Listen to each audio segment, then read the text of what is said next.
Bollywood silver screen presenting ghost ship. इस कहानी की शुरुआत होती है सन 1962 से, जहां पर हमें इटालियन ओशियन में एक शिप को दिखाया जाता है जिसका नाम MS एंटोनिया ग्रेसा है। इस शिप के डांस रूम में सभी पैसेंजर्स डांस कर रहे होते हैं और तभी हमें एक हाथ को दिखाया जाता है जो एक लीवर को ऊपर उठाता है। लीवर के ऊपर उठते एक वायर से सब के सब लोग मारे जाते हैं जो डांस कर रहे होते हैं। एक बच्ची जिसका नाम केटी है वो बच जाती है क्योंकि उसकी हाइट कम है और वायर उसके ऊपर से गया होता है। ये सारा मंजर देखने के बाद वो जोर से चिल्लाती है। इसके बाद क्या हुआ कभी किसी को कुछ पता नहीं चला और अब 40 साल बीत चुके हैं, जहां पर हमें एक साल्वेज क्रू को दिखाया जाता है जिसके कैप्टन का नाम शैन मर्फी है। ये एक शिप को बचाकर किनारे तक लाते हैं। शाम को इस सब अपनी जीत की पार्टी मना रहे होते हैं, तभी एक आदमी जिसका नाम जैक फरमैन है इनके पास आता है।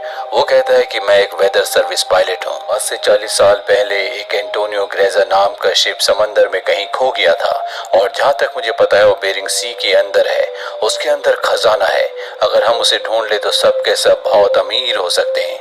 और अब ये पूरा का पूरा क्रू जैक का साथ देने के लिए तैयार हो जाता है। अगले दिन शॉन मर्फी और उसका पूरा का पूरा क्रू उस तरफ निकल पड़ता है जहां पर एंटोनियो ग्रेजा शिप है जो 1962 में गायब हो गया था और आज तक वो शिप नहीं मिला। उस जगह पहुंचने के बाद ये देखते हैं कि वहां पर कोई भी शिप नहीं है। सब के सब डिसअपॉइंट हो जाते हैं और तभी इनके स्टीमर के सामने एक बहुत बड़ा शिप आ जाता है। ये वही शिप है जो 1962 में गायब हो गया था, जिसकी तलाश में सब के सब यहाँ पर आए हैं। शॉन का एक साथी जिसका नाम ग्रीर है, साथ ही जैक जो सबको यहाँ पर लेकर आया है, ये दोनों के दोनों स्टीमर में रुकते हैं जबकि शॉन अपने सभी साथियों के साथ शिप के अंदर चला जाता है जहाँ पर बहुत ही अजीब आवाज आ रही होती है।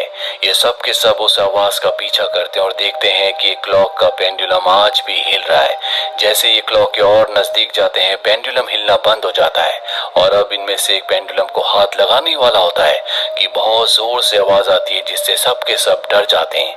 वहीं पास टेबल में स्क्रैबल पड़ा होता है जिसके वर्ड्स अपने आप ही बदल जाते हैं और उसमें लिखा हुआ आता है वेलकम। अब ये सब के सब और आगे बढ़ते हैं और तभी इनके एक साथी के नीचे से फ्लोर टूट जाता है। वो नीचे गिरने वाला होता है कि मॉरिन उसे पकड़ लेती है और जब वो उसे पकड़ती है तो वहां पर उसे एक बच्ची दिखती है। ये वही बच्ची है जो आज से 40 साल पहले यानी कि सन 1962 में शिप में अकेली बची थी और जो बहुत जोर से चिल्लाई थी, लेकिन आज भी इसकी उम्र उतनी है, जिसका मतलब ये है कि ये उस बच्ची की आत्मा है। मॉरिन उस बच्ची को देखती है लेकिन अगले पल वो बच्ची गायब हो जाती है। यहाँ पर मॉरिन को कुछ समझ नहीं आता कि जो उसने देखा था वो सच था या फिर उसके दिमाग का भ्रम था। मॉरिन अपने उस साथी को ऊपर खींच लेती है। इसके बाद ये केबिन में जाते हैं जहाँ पर ये देखते हैं कि एक वॉच है और ये वॉच आज की है, जबकि ये शिप सन 1962 में पूरी तरह से गायब हो गया था। उस वक्त में इस तरह की वॉचेस नहीं होती थी। इनका जो कैप्टन होता है शॉन, वो कहता है हो सकता है कि हमसे पहले भी यहाँ पर कोई आया हो और उसी की ये वॉच होगी। इसके बाद ये शिप का मैनुअल लेकर वापस अपने स्टीमर में आ जाते हैं। अगली सुबह इन्हें पता चलता है कि शिप में एक बहुत बड़ा होल है जिस वजह से धीरे धीरे शिप सिंक हो रहा है और अगले 3 दिनों में ये इस होल को रिपेयर करके शिप को यहाँ से ले जाना चाहते हैं, इसीलिए सब अपने काम पर लग जाते हैं। वही मॉरिन को दिखाया जाता है जो शिप के उस हिस्से में जाती है जहाँ पर स्विमिंग पूल है। वो ये देखकर हैरान होती है कि स्विमिंग पूल पर गोलियों के निशान है। अब वो स्विमिंग पूल से जब ऊपर की तरफ आ रही होती है, एक बार फिर से उसे वही बच्ची दिखती है जिससे डर कर वो वहीं स्विमिंग पूल में गिर जाती है। उसका सर स्विमिंग पूल के बेस से टकराता और खून निकलना शुरू हो जाता है, पर स्विमिंग पूल उसके खून को एब्जॉर्ब कर लेता है। वो एक बार फिर से ऊपर देखती है जहाँ पर वो बच्ची थी, पर अब वहाँ पर जेक होता है। जेक उसे ऊपर खींच लेता है और इन दोनों के यहाँ से जाने के बाद स्विमिंग पूल पूरी तरह से खून से भर जाता है। अब जेक और मॉरिन यहाँ से आगे बढ़ते हैं। मॉरिन एक दरवाजे को खोलती है जहाँ से बहुत सारा पानी निकलता है।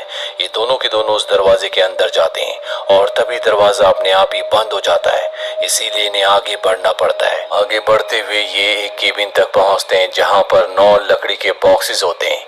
ये अपने बाकी साथियों को भी यहाँ पर बुला लेते हैं और जब ये बॉक्स को खोलते हैं तो हर एक बॉक्स के अंदर 28 गोल्ड के बार होते हैं। इन 9 बॉक्सेस के अंदर बहुत ज्यादा सोना है जिससे सब के सब बहुत अमीर हो जाएंगे। इसीलिए तय करते हैं कि ये इस शिप को यहीं पर छोड़कर गोल्ड लेकर निकल जाएंगे। ये सारा का सारा गोल्ड अपने स्टीमर में रख देते हैं और अब यहाँ से निकलने की तैयारी कर रहे होते हैं। पर तभी इनके स्टीमर में दिखाया जाता है कि स्टीमर के गैस सिलेंडर का नोब अपने आप ही टर्न ऑन हो जाता है, जिससे हवा में गैस फैलना शुरू हो जाती है। वही मॉरिन एक बार फिर से उसी बच्ची को देखती है जो उसकी तरफ भागती हुई आ रही होती है, क्योंकि वो उसे वार्न करना चाहती है, पर कोई उसे पकड़कर पीछे धकेल देता है और तभी मॉरिन का साथी इंजन को ऑन कर देता है, जिससे ब्लास्ट होता है। उस ब्लास्ट में उसकी मृत्यु हो जाती है। मॉरिन यहाँ पर बहुत कंफ्यूज है, क्योंकि वो उस बच्ची के बारे में जानना चाहती है जो उसे बार बार दिखती है। वो शिप के डेटा में पैसेंजर्स के नाम चेक करती है, जिससे उसे पता चल जाता है कि जो बच्ची उसे दिखती है उसका नाम केटी है। वो केटी के रूम तक पहुंच जाती है, जहां पर उसे केटी का स्केलेटन मिलता है। वो समझ जाती है कि अब तक जिस लड़की को देख रही थी वो उसी केटी की आत्मा है। वही हमें शॉन को दिखाया जाता है जो कैप्टन के रूम में बैठा होता है और तभी उसके सामने इसी शिप के कैप्टन की आत्मा आ जाती है, जो उसे ग्लास में अल्कोहल डालकर पीने के लिए देती है। साथ ही वो उसे एक फोटो देता है जिसमें एक शिप होता है जिसका नाम लॉरेली है। कैप्टन बताता है कि आज से कई साल पहले यानी कि सन 1962 में हमने इस शिप को रेस्क्यू किया था। इसी शिप के अंदर वो सोना था जो हम अपने शिप एंटोनिया ग्रेजा के अंदर ले आए, लेकिन इसके ठीक 2 दिनों के बाद हमारा शिप हमेशा के लिए गायब हो गया। इसके बाद कैप्टन की आत्मा शॉन मर्फी को एक और फोटो दिखाती है और जब शॉन मर्फी उस फोटो को देखता है तो उसके चेहरे का रंग उड़ जाता है। वही मॉरिन को दिखाया जाता है जो उसी बच्ची की आत्मा के साथ बैठी होती है। उस बच्ची की आत्मा बताती है कि इस शिप के अंदर बहुत सारे लोगों की आत्मा कैद है और जो ये सब कुछ कर रहा है उसे बहुत सारी आत्माओं की जरूरत है और जब उसका काम पूरा हो जाएगा तभी हम अपनी आत्माओं की दुनिया में जा सकती है, यानी कि इन सब सोल्स को तभी मुक्ति मिलेगी। वहीं दूसरी तरफ इनके एक और साथी को दिखाया जाता है जो उस जगह पहुंच जाता है जहां पर आज से कई साल पहले पार्टी चल रही थी और अचानक से सारा का सारा माहौल उसी तरह से हो जाता है जैसे 1962 में था। वहां पर उस सिंगर भी थी जिसके गाने पर सब गाना गा रहे थे और तभी इसे ट्रैप करके मार दिया जाता है, यानी कि इनके 2 लोग मारे जा चुके हैं। इनके 2 और साथियों को दिखाया जाता है जिन्हें बहुत ही स्वादिष्ट खाना मिलता है। ये उस खाने को खा लेते हैं पर अगले पले देखते हैं कि वो खाना नहीं बल्कि कीड़े हैं, जिसके बाद उन्हें वॉमिट हो जाती है। वहीं हमें शॉन मर्फी को दिखाया जाता है जिसे बहुत कुछ पता चल चुका है, इसीलिए जल्द से जल्द वो शिप से निकलना चाहता है। वो मॉरिन को ढूंढ रहा होता है पर तभी उसके सामने उसका वही साथी आ जाता है जो ब्लास्ट में मारा गया था। दरअसल ये उसका घोस्ट है जो लगातार उसकी तरफ बढ़ रहा होता है। वही मॉरिन भी यहाँ से निकलना चाहती है, इसीलिए वो उस तरफ आ जाती है जहाँ पर शॉन मर्फी है। शॉन मर्फी को मॉरिन के चेहरे पर अपना वही साथी दिख रहा होता है जो अभी घोस्ट बनकर उसकी तरफ आ रहा था, इसीलिए वो मॉरिन के ऊपर हमला कर देता है पर मॉरिन उसके पैर को जख्मी कर देती है। हालांकि शॉन उसे मारने वाला होता है कि तभी जैक आकर उसके ऊपर हमला करके उसे बेहोश कर देता है। जैक कोई आदमी है जो इन सब को यहाँ पर लेकर आया है। अब क्योंकि शॉन मर्फी ने मॉरिन के ऊपर हमला किया था इसीलिए ये उसे नीचे एक्वेरियम में बंद कर देते हैं। इनके बाकी 2 साथी भी आ जाते हैं। ये जल्द से जल्द इस शिप को रिपेयर करके यहाँ से निकलना चाहते हैं क्योंकि इनके पास इसके अलावा कोई भी ऑप्शन नहीं है। ये नीचे जाकर शिप को रिपेयर कर देते हैं। मॉरिन इसके बाद अपने एक साथी को ढूंढने के लिए जाती है, तभी उसके सामने उस बच्चे की एक बार फिर से आत्मा आ जाती है जो उसे दिखाती है कि उस आदमी की मृत्यु हो चुकी है। ये वही आदमी है जो उस पार्टी रूम में पहुंच गया था। दरअसल पार्टी रूम में पहुंचने के बाद जो वहां पर सिंगर थी उसकी आत्मा ने उसे सिड्यूस किया था। वो उसके पीछे पीछे ऊपर गया और उसकी आत्मा ने उसे ऊपर से नीचे धक्का दे दिया और अब उस बच्ची की आत्मा मॉरिन को 1962 का पूरा वो दृश्य दिखाती है जब सबके सब शिप में मारे गए थे। सबको अलग अलग तरीके से मार दिया गया था जिसमें केटी भी थी। इसके बाद वो गैंग जो यहाँ पर गोल्ड के लिए आई थी वो गोल्ड तक पहुंच जाती है, लेकिन वो सिंगर जो उस रूम में गाना गा रही थी जहाँ पर सब लोग मारे गए थे वो इनमें से एक को सिड्यूस करती है और अपने जाल में फंसा लेती है, जिसके बाद वो आदमी अपने साथियों को मार देता है। पर उस सिंगर की आंखों में लालच होता है इसीलिए वो उस आदमी को मार देती है जिसने उसकी वजह से अपने साथियों को मारा था। सिंगर को लगता है कि अब सारा गोल्ड उसका हो चुका है क्योंकि शिप में उसके अलावा सभी लोग मारे जा चुके हैं, लेकिन तभी यहाँ पर वो आदमी आता है जो इस पूरे के पूरे प्लान का मास्टरमाइंड है, जो इस गोल्ड को हासिल करना चाहता है और वो एक हुक को इशारा करता है जिसके बाद उस हुक की वजह से सिंगर की भी मौत हो जाती है। और अब यहाँ पर वो बच्ची उसे उस आदमी का चेहरा दिखाती है, जिसे देखकर मॉरिन पूरी तरह से घबरा जाती है, क्योंकि ये आदमी और कोई नहीं बल्कि जेक है, वही आदमी जो इन सबको यहाँ पर सोना ढूंढने के लिए लाया है। मॉरिन समझ जाती है कि उसका साथी शॉन मर्फी वो पूरी तरह से बेगुनाह है। वो उसे बचाने के लिए एक्वेरियम की तरफ भागती है, लेकिन अब उसकी मृत्यु हो चुकी है।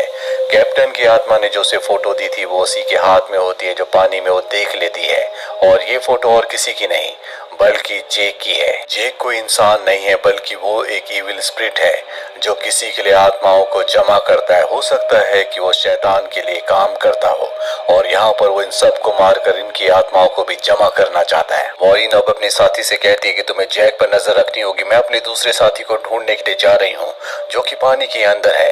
मॉरिन जब उस जगह जाती है तो उसे समझ में आ जाता है कि उसकी भी मृत्यु हो चुकी है, जिसे जैक ने मार दिया है। वहीं जैक उस जगह आ जाता है जहाँ पर मॉरिन ने अपने साथी को कहा था कि वो जैक पर नजर रखे। जैक और उसके बीच में आर्गुमेंट्स हो जाते हैं, इसीलिए मॉरिन का साथी जैक को गोली मार देता है। उसे लगता है कि वो मारा गया, इसीलिए वहां से चला जाता है। वही मॉरिन अब इस पूरे के पूरे शिप को ब्लास्ट करना चाहती है, इसीलिए हर जगह बॉम्ब फिट कर देती है। पर तभी उसके पास उसका वो साथी आ जाता है जिसने अभी अभी जैक को गोली मारी है।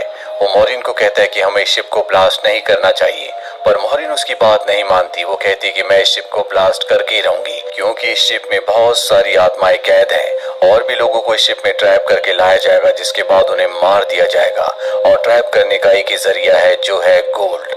और तभी उसका साथी जैक के रूप में बदल जाता है, जिससे हम समझ जाते हैं कि जैक ने उस आदमी को भी मार दिया जिसने उसे गोली मारी थी। जैक उसे बताता है कि तुम्हारा और मेरा काम एक ही है। जिस तरह से तुम समंदर में फंसी हुई बोट्स को, शिप्स को जमा करती हो, उसी तरह से मैं सोल्स को जमा करता हूँ। पहले मैं भी इंसान था, लेकिन मैंने बहुत पाप किए थे, जिसके बदले मुझे काम दिया गया, और अब मैं सोल कलेक्टर हूँ, जिसके लिए मुझे शिप की जरूरत है, और मैं नहीं चाहता कि तुम इस शिप को ब्लास्ट करो। पर मॉरिन उसकी बात नहीं मानती, इसीलिए जैक उसके ऊपर हमला कर देता है। मॉरिन एरो से उसके पैर को जख्मी कर देती है, और फिर उसी एरो से रिमोट पर निशाना लगाती है, और खुद वो शिप से कूद जाती है, जिसके बाद शिप में एक बहुत बड़ा ब्लास्ट होता है, और अब मॉरिन पानी के अंदर शिप के नीचे फंस चुकी है।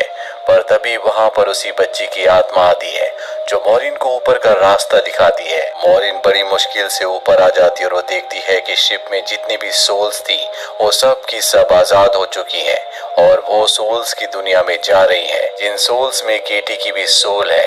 दरअसल यहाँ पर जितनी भी सोल्स थी वो सब की सब जेक की गुलाम थी, क्योंकि मारने के बाद उसने हर किसी के हाथ में एक मोहर लगा दी थी। सिर्फ केटी की सोल उसकी गुलाम नहीं बन पाई, क्योंकि केटी की सोल पवित्र थी, इसीलिए केटी की सोल बार बार मॉरिन की मदद कर रही थी, और अब केटी की सोल की वजह से मॉरिन ने सभी आत्माओं को आजाद कर दिया। मॉरिन अब एक बॉक्स के सहारे समंदर में तैरती रहती है, और तभी वो एक शिप तक पहुंच जाती है, जो शिप उसे रेस्क्यू कर लेता है।